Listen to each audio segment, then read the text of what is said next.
नमस्कार। कथा कथन में आपका स्वागत है।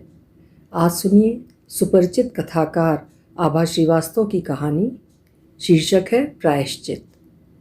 आभा श्रीवास्तव जी समकालीन हिंदी साहित्य की एक महत्वपूर्ण आवाज़ हैं, जो अपनी कहानियों के जरिए रोज़मर्रा की ज़िंदगी के गहरे अनुभवों को बड़ी खूबसूरती से पेश करती हैं।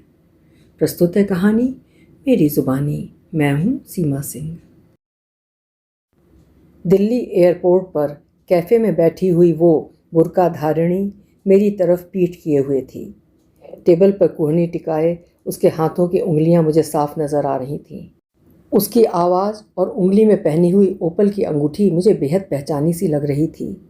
स्मृति के किवाड़ खटकाते ही याद आया कि ये अंगूठी तो मेरी नानी पहनती थी।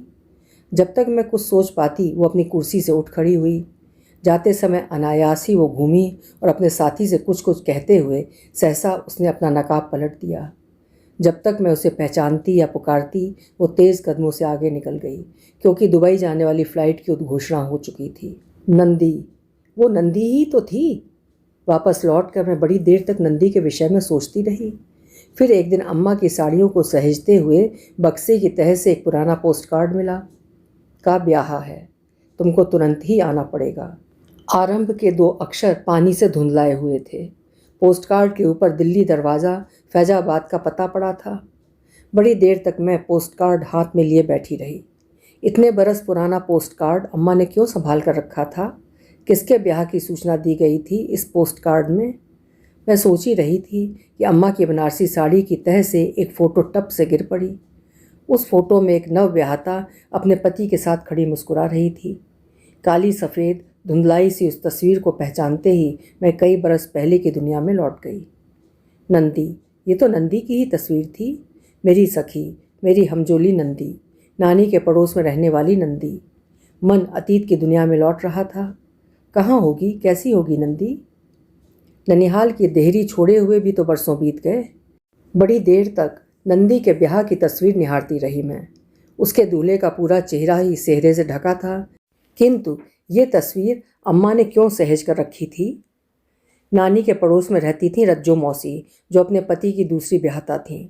उनकी सौत की बिटिया थी अलकनंदा, जिसे सब लोग नंदी पुकारते थे। सौतेली माँ की विस्तृत गृहस्थी का भार ढोती हुई नंदी से रज्जो मौसी कभी संतुष्ट नहीं रहती थी। नंदी उनको फूटी आंख नहीं सुहाती थी। पहली पत्नी की मृत्यु के बाद नंदी के रसिक पिता ने तुरंत ही दूसरा ब्याह रचा लिया था, ताकि उनकी दुधमुही बच्ची को माँ का प्यार और देखभाल मिल सके। चौक बजाजा में उनकी चूड़ी टिकली और श्रृंगार प्रसाधनों की दुकान थी, जहाँ शौकीन स्त्रियों का जमघट लगा रहता था। रज्जो मौसी ने ब्याह कर आते ही एक के बाद एक दनादन 3 बेटे पैदा करके पति को एहसानों से लाद दिया। निरीह नंदी को जोत दिया गृहस्थी की गाड़ी में और स्वयं बुनाई की सिलाइयाँ खटकाती मोहल्ले के हर घर की पंचायत में सजगता से भाग लेने लगीं। पिता की उपेक्षा और सौतेली माँ के अपशब्दों को सुनते सुनते नंदी बड़ी हो रही थी। रज्जो मौसी अपने पति की रसप्रियता से परेशान रहती थी। नानी के घर से उनका अधिक मेलजोल नहीं था, किंतु जैसे ही हमारी सरकारी कार नानी के दरवाजे पर रुकती, नंदी भाग कर आ जाती। इधर अम्मा और नानी बातों में व्यस्त रहती, उधर नंदी मुट्ठी भर रेजगारी के साथ मुझे चाट वाले पंडित भैया के ठेले पर खींच ले जाती। जी भर कर टिक्की और पानी के बताशे खाते हम दोनों। अम्मा रज्जो मौसी के घर जाने के लिए क्यों मना करती थीं, मैं समझ नहीं पाती थी, लेकिन एक ही दिन नानी के घर के आंगन के उस पार से आती आवाज़ ने मुझे सब कुछ समझा दिया था। वे अपने पति पर चीख रही थीं। क्यों जी, 4 दिन कहाँ मुँह मारते रहे? सयानी लड़की का भी ख्याल नहीं आया? भरी जवानी में 2 का सुख तो भोग ही चुके हो, अब बुढ़ापे में तीसरी को भी बरतना है क्या? अम्मा ने मुझे खींचकर कमरे में कर लिया था।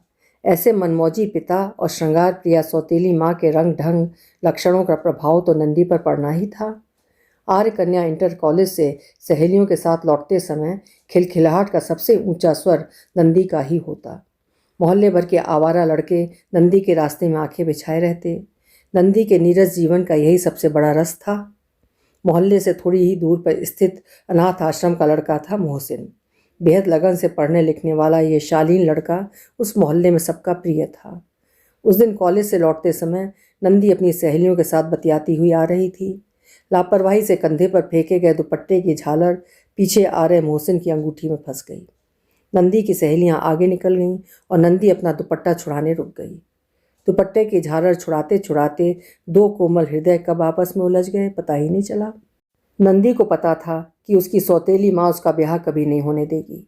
जब जब मैं ननिहाल जाती वो चुपके से मुझे पीछे वाली कोठरी में खींच ले जाती और फिर बाँचे जाते मोहसिन के भेजे हुए प्रेम पत्र। किंतु जिस दिन इत्र में रचा बसा एक प्रेम पत्र रज्जो मौसी के हाथ लगा, नंदी की जमकर कुटाई हुई और उसका घर से निकलना बंद हो गया। नंदी के पिता को भी नंदी के ब्याह की चिंता सता रही थी। रात दिन उनके घर में किच किच कलह मची रहती। फिर एक दिन पता चला कि नंदी के पिता कई दिनों से घर नहीं लौटे। रज्जो मौसी की घबराहट और चिंता देखने लायक थी।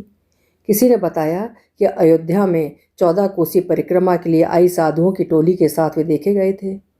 रज्जो मौसी भागी हुई अयोध्या गई। पूरा शहर छान मारा, कुछ हासिल न हुआ। फिर पता चला कि वो टोली हरिद्वार निकल गई। थक हार कर रज्जो मौसी लौट आई। महीनों बाद एक दिन नंदी के पिता का पत्र आया, जिसका सार ये था कि गृहस्थ आश्रम से ऊब कर उन्होंने संन्यास ले लिया है। अब वे कभी लौट कर नहीं आएंगे। उस दिन रज्जो मौसी सिर पीट पीट कर रोई थी। पत्र पर बद्रीनाथ पोस्ट ऑफिस की मोहर पड़ी थी। समय के साथ हम लोगों का ननिहाल जाना कम होता गया। फिर मैं बाहर पढ़ने चली गई। बाबूजी रिटायर हुए और हम लोगों ने वो शहर छोड़ दिया। अपने इम्तिहानों के कारण मैं घर नहीं आ पाई, सो ननिहाल जाना ना हो सका। दोनों बड़े मामा अपने परिवारों के साथ बाहर शहरों में सुखी संपन्न थे। अम्मा बाबूजी भी अब नहीं रहे। मेरे मन में ननिहाल की कुछ ऐसी हुड़क लगी कि पति को बताकर आनन फानन टैक्सी कर मैं फैजाबाद आ गई। द्वार के पास लगा हर सिंगार अब भी फूलों से लदा हुआ हंस रहा था, मानो उसे मेरे आने की ही प्रतीक्षा थी। एक साथ कई चेहरे आंखों के आगे तैर गए। बालों का फुग्गा बनाए सबसे छोटे मन्ने मामा, नानी का झुर्रीदार चेहरा, छोटे से घूंघट वाली छोटी मामी, पिंजरे का मिट्ठू, चाट वाले पंडित भैया और नंदी। कुंडी खड़की तो भीतर से किसी के आने की आहट सुनाई दी। खट से बाहर कमरे की बत्ती जली। द्वार खुला तो उस आकृति को देखकर मैं क्षण भर को स्तब्ध रह गई। दूसरे क्षण छोटी मामी को पहचान कर उनके गले लगकर मैं रो पड़ी। उनका सूना चेहरा देखकर ही मैं भाप गई थी कि मन्ने मामा नहीं रहे। वैधव्य भी नारी को कितना फीका कर देता है। बड़ी जीजी के ब्याह में मन्ने मामा का उपेक्षित खिसियाया चेहरा मेरी स्मृति में तैर गया। कमरे के पीली धुंधलाई रोशनी में सबसे पहले मेरी दृष्टि नानी और मन्ने मामा की तस्वीरों पर पड़ी। उन्हें प्रणाम कर मैं आंगन पार कर घर के भीतर चली आई। मुझे लगा मानो कल ही इस घर से विदा ली थी। बीच के बरस मानो अनछुए ही रह गए थे।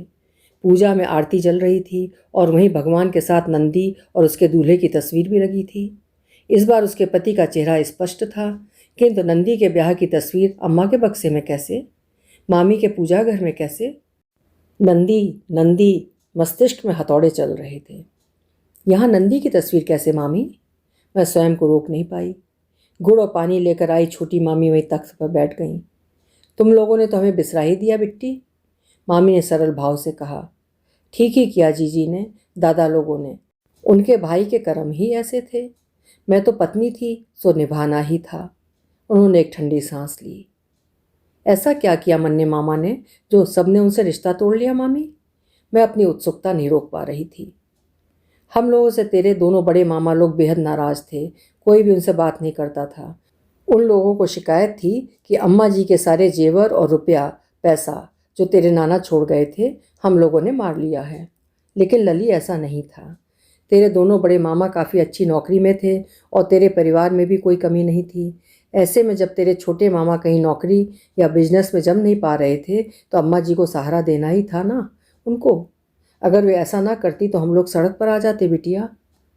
छोटी मामी ये सब कहते हुए मानो स्वयं को ही सफाई दे रही थी। हमारी गृहस्थी ठेलने के लिए अम्मा जी का संचित धन निकल रहा था। ब्याह कर आई मैं बार बार उम्मीद से होती और हर बार मेरी संतान 2 दिन से अधिक जीवित नहीं रह पाती। तेरे मामा अंदर ही अंदर घुटने लगे थे। अजीब सी हीन भावना आ गई थी उनमें। नौकरी चाकरी नहीं, बाल बच्चे भी नहीं। फिर एक दिन अम्मा जी ने खानदानी पंडित बुलाकर छोटा सा पुत्रेष्टि हवन करवाया। यज्ञ हवन संपन्न हुआ और कुछ समय बाद में पुनः गर्भवती हुई। कितनी ही मनौतियाँ मानी गई, गंडे तावीज बंधवाए गए। समय कटता गया। तभी बारिश की एक रात मुझे अपने द्वार पर किसी के सिसकने का स्वर सुनाई पड़ा। विचित्र सी आशंका से मैं काँप गई। प्रसव का समय बिल्कुल पास था। भय के कारण अम्मा जी को जगाया। किवाड़ खोलकर देखा तो सिर से पांव तक भीगी हुई नंदी रो रही थी। पूछने पर बताया कि रज्जो मौसी ने उसे घर से बाहर निकाल दिया है। स्वयं घर दुकान बेचकर गांव जाने की तैयारी में है। बिलखती नंदी की समझ में नहीं आ रहा था कि वो कहाँ जाएगी। ऐसे में अम्मा जी ने उसको चिपका लिया था। अम्मा जी बूढ़ी हो रही थीं और मैं गर्भ बाहर से शिथिल। ऐसे में नंदी ने मेरी गृहस्थी बड़ी कुशलता से संभाल ली। ठीक समय पर मुझे प्रसव वेदना आरंभ हुई और मैं अस्पताल में भर्ती हो गई। मुझे एक बार फिर बेटा हुआ। इतनी पूजा पाठ हवन यज्ञ के कारण सभी को विश्वास था कि ये संतान जीवित रहेगी, किंतु 2 दिन बाद ही शिशु के हाथ पैर ऐंठने लगे, शरीर नीला पड़ गया। एक बार फिर मृत शिशु की पीड़ा अपने मन में दबाए, टूटे शरीर, भीगी आंखों और खाली गोद के साथ जब मैं घर वापस लौटी तो वहाँ एक भुतहा सन्नाटा पसरा हुआ था। सदा की तरह मुझे संबल देने वाली अम्मा जी ज्वर से तप रही थीं। तेरे मामा मुझे दरवाजे पर ही छोड़ गए थे और नंदी का चेहरा पता नहीं कौन सी कहानी कह रहा था। अम्मा जी ने बिलखते हुए मुझे बुलाया। दुल्हन बड़ी अनहोनी हो गई बिटिया, नंदी को संभाल ले। मैं कांप गई। किस अनहोनी की बात कर रही थी अम्मा जी? रसोई के कोने में मुंह छिपाए बिलखती नंदी कुरेदने पर मेरी अनुपस्थित में घर में आए तूफान की कहानी आंसू और सिसकियों के साथ कह गई। तब मैंने सिर पकड़ लिया। उस रात क्या हुआ था जानना चाहोगी बिट्टो?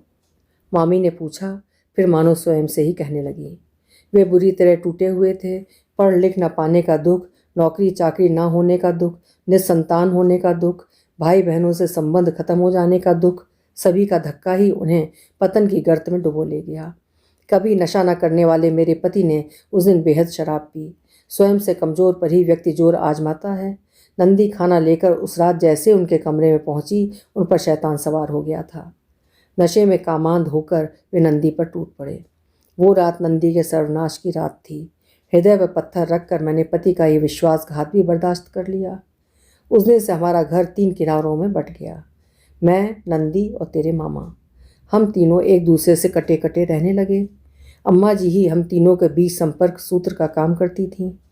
2 महीने बाद ही पता चला कि नंदी माँ बनने वाली है। हम लोगों के पैरों तले जमीन खिसक गई। नंदी का रो रो कर बुरा हाल था। कोई रास्ता नहीं सूझ रहा था कि अचानक अम्मा जी ने ही इस समस्या का हल सुझाया। यही तय हुआ कि नंदी इस संतान को जन्म देगी चुपचाप।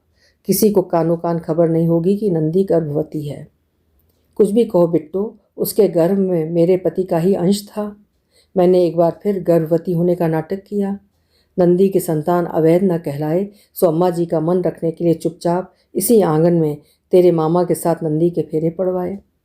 तेरे मामा का सेहरा मैं ही लेकर आई थी। मुझसे आंखें न मिला सकें, इसी शर्म के कारण उन्होंने अपना पूरा चेहरा ही सेहरे के फूलों से ढक लिया था। पुराने कैमरे से मैंने ही उन दोनों की तस्वीर लेकर तेरी माँ को भेजी थी। हम लोगों ने नंदी का घर से बाहर निकलना बंद करवा दिया। ठीक समय पर नंदी ने पुत्र को जन्म दिया। अम्मा जी की मदद से मैंने ही नंदी का प्रसव निपटाया।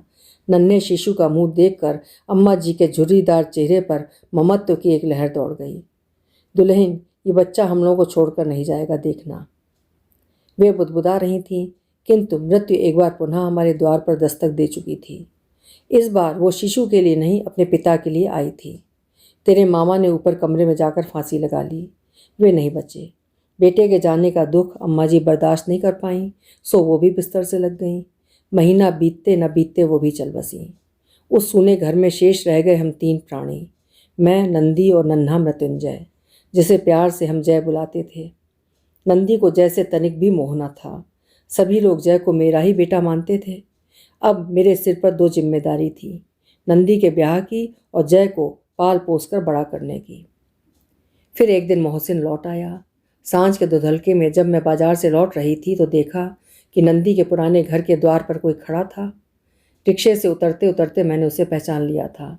वो कोई और नहीं, मोहसिन था, जो 3 बरस बाद पढ़ लिख कर अच्छी नौकरी के साथ वापस अपने शहर लौट आया था। परिचित होने के नाते मैं उसे घर पर ले आई।